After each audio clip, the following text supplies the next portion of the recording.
Hello guys and gals, I'm back again, and it is, after a few hours, it is now just after 8:25. I'm really sorry I haven't been recording the rest of this video. My camera clicked off when it ran out of battery, and you have to forgive me for that. I apologise for that, but now I'm back to bring you the rest of the video. Now, what I was about to talk about was what I'm in 1974 at the minute, where Chas Chandler and the band thought this idea would be a suitable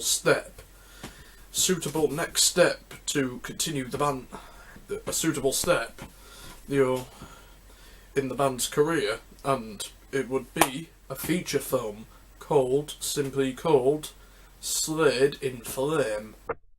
Sorry for that little cutout to this, but anyway, on the other hand, here is the official movie poster to Slade in Flame for you all. Today, I'm gonna just tell you a little bit about it. I haven't seen the film, but I've seen bits of it. But actually, it's about this fictional 1960s band called Flame, who start off, well, its band members start off being in two rival bands. There's one band which has a singer named after the whiskey, Jack Daniels. Yep. I wonder if he drunk a bottle of it a day. And also, there was a rival band called the Undertakers, fronted by a man called Stoker, who was played by Noddy Holder. And also, then afterwards, the two bands merged together to form Flame, and there's a man called Charlie in the film, who's played by Don Powell, who joins on drums, and then it effectively making the same lineup as the band Slade, and it was purposely set in the 60s to avoid Slade's actual career then in the 70s. And anyway, the rest of the film's plot, they're picked up by a marketing man called Robert Seymour, who after a handful of publicity stunts manages to improve the band's fortunes, but their former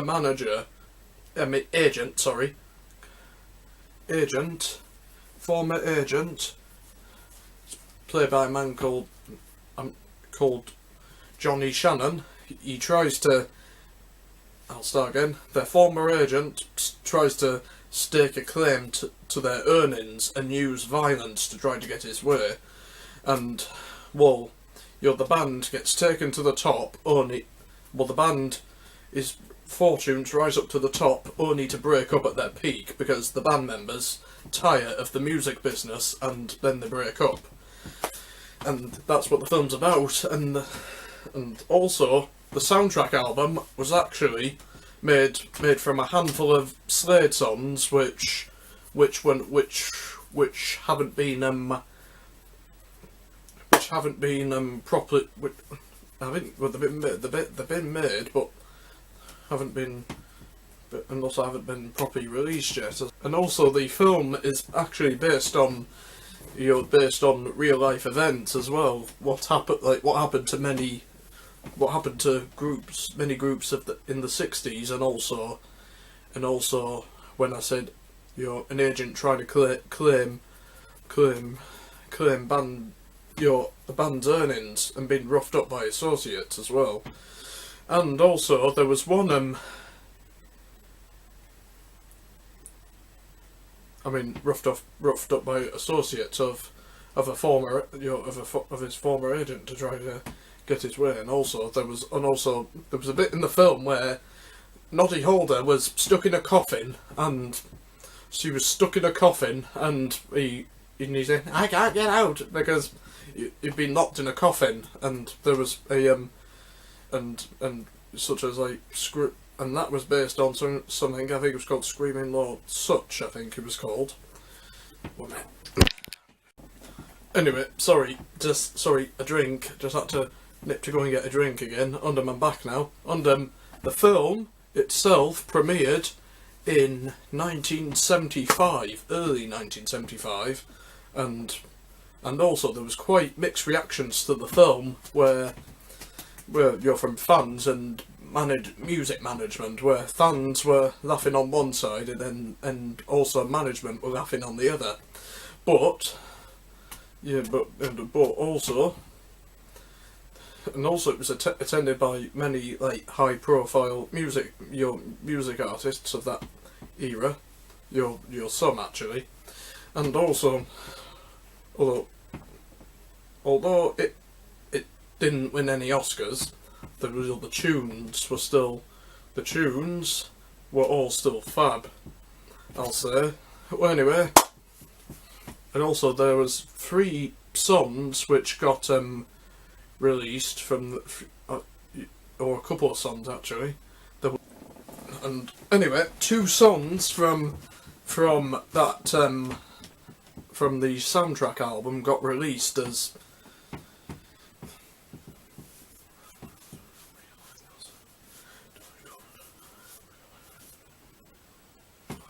there were 2 songs from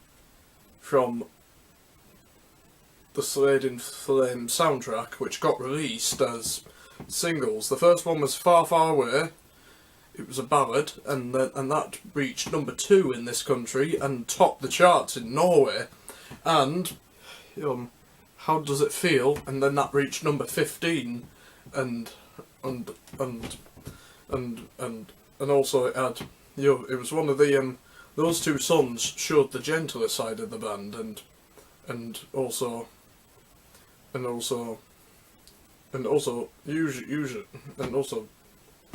Jim Lee put it this way, and people know us as the group, as one of the groups that make a lot of noise, but we didn't always. And also How Does It Feel? Noel Gallagher out of Oasis actually says, I think this is his opinion, that song he thinks is one of the best songs ever written in the history of pop and rock. Well, anyway, and then afterwards there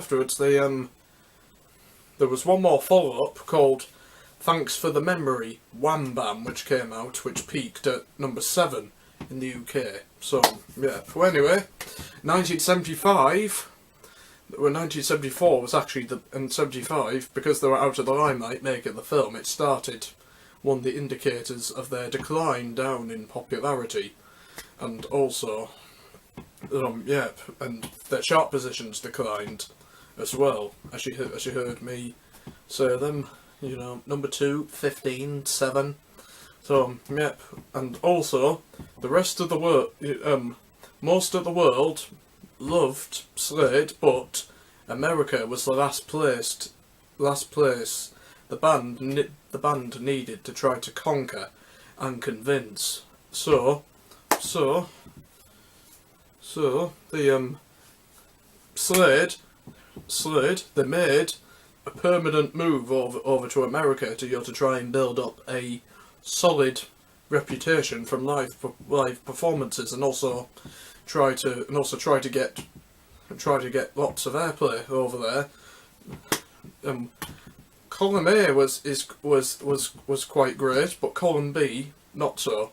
Column A is concert-wise during their 2 years in America, because the band moved over there for 2 years. It was fabulous. In concert-wise, it was great for them in various cities across America. And also column B was not translated. I think the point 1 is that was not translated into airplay, and 2, America at the time was coming out of the Vietnam War, and it was not really that, and it wasn't really that you're probably then looking for a good time really. All it wanted to do was feel sorry for itself, I could say, maybe. I think that's one way to describe it at the time. but I'll say again, concert-wise, it was fabulous, and by the end of it, the band felt really rejuvenated and improved. But most of it didn't really work. It wasn't really translated into airplay. And also at the same time, they got influenced in America as well, music-wise as well. And 1976, they released a new album called Nobody's Fool, which the band moved away from their very loud and rocky songs and shifted towards, got American influences in there like soul, country and funk on the album. There were two songs on that which got released. In for a Penny and Let's Call It Quits both made 11. It only made an impression inside the UK, nowhere outside. But and also at the same time, fans in Britain accused the band of selling out and forgetting about the fan base at home as well. So yeah. Anyway, 1977. Come 1977, they move back over to Britain from America, and also, although most of their own American venture was a failure, I just forgot to mention when they toured in 1975 and 76, they supported bands like Aerosmith, ZZ Top, Black Sabbath as a support act as well. And concert-wise, it was still great. Well, anyway, back to 1977. Although most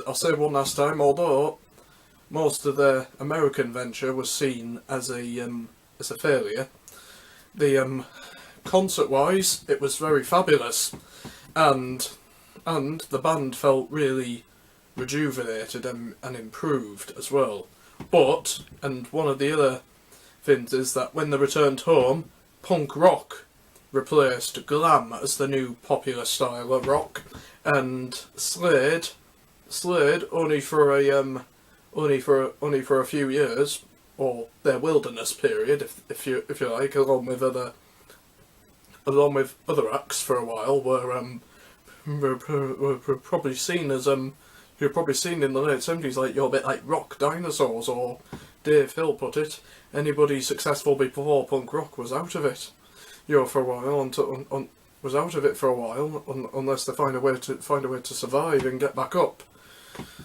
And you see, so yeah. Well, anyway, 1977, January, they released a brand new single called "Gypsy Roadhog," and they had a performance on Blue Peter, which afterwards it got banned afterwards because there were drug references in the song. But actually, it was about a cocaine dealer. Whilst the band were in America, it was actually it's supposed to be an anti-drug song. Actually, well, anyway, that got released in January 77, and it made number 48 in the charts. It only stayed in for not that long, and the Blue Peter performance, there were complaints in about your references in the song. So yeah, and then afterwards, later, and also they released a new album as well called Whatever Happened to Slade? Whatever Happened to Slade? That came out a couple of months later, and although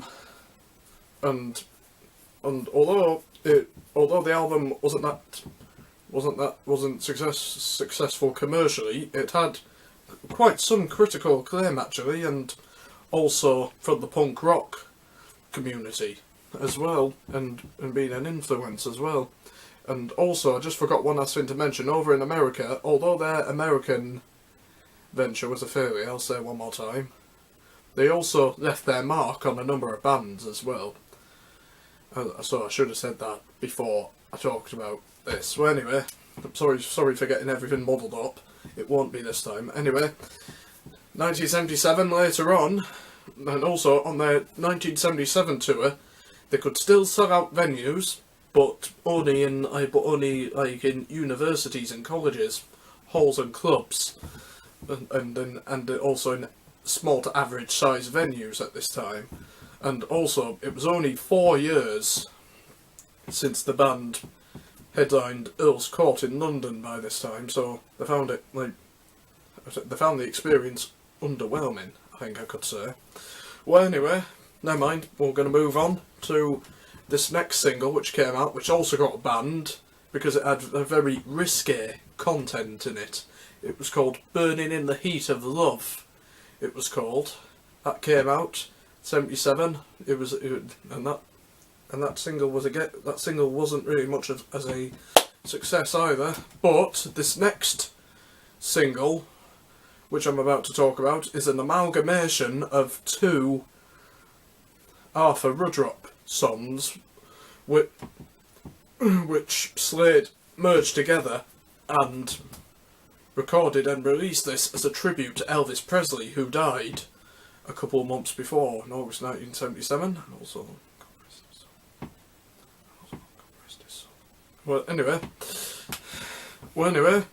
they released that in October '77, and it brought a very temporary brief revival for the band commercially, because it made number 32 in the charts, and also, Well, anyway, 1978 that comes around. They released a few more singles in 77, 78. There was a football song called "Give Us a Goal." It's based on English football chants. That wasn't, it went something like that. Shoot it down, I give us a goal. And then afterwards, there was a song, also a song called "Rock and Roll Bolero," which had Jim Lee's electric violin come back, and also they had a live album later on in 78, which they released called Slade Alive 2, but it didn't really make much of an impact, really. But, and also, on that one, it had performances recorded American performances recorded in 1976 and 1977 on the disc. So, yep, and I think one of them was in Pennsylvania, I think, probably. And also, and then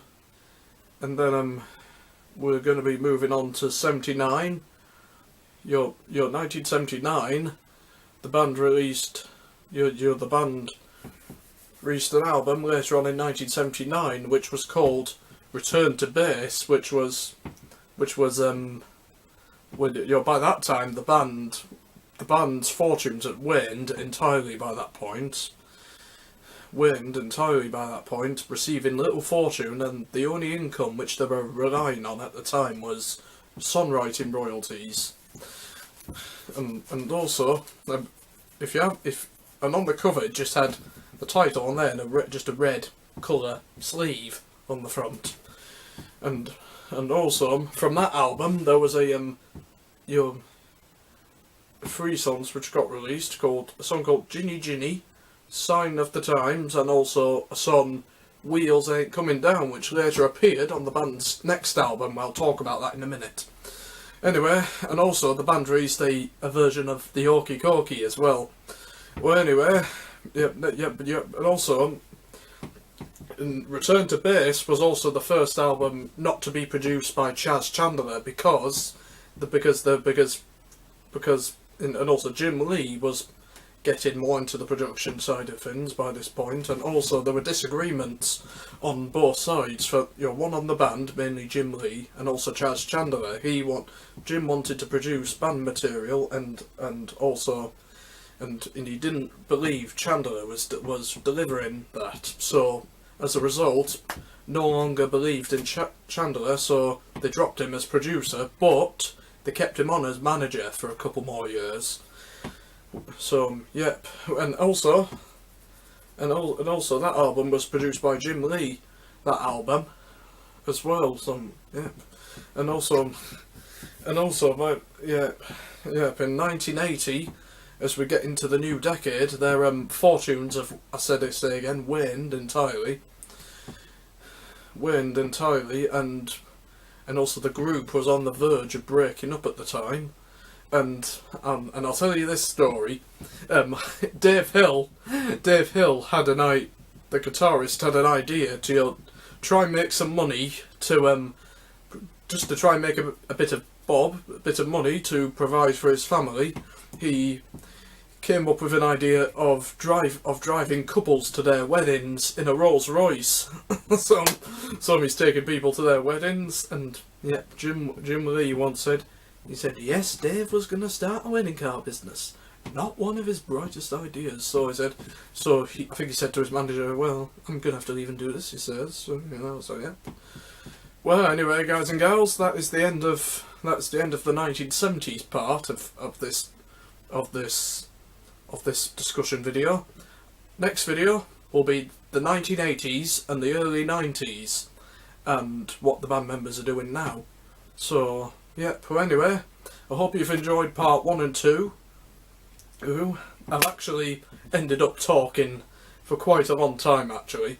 So I've ended up talking way longer than I wanted to, so there may be a few things I might edit down, probably, if I decide to, but if I don't, the full video is on YouTube, as you can see. Well anyway, guys and gals, thank you very much for watching, and also don't forget to check out my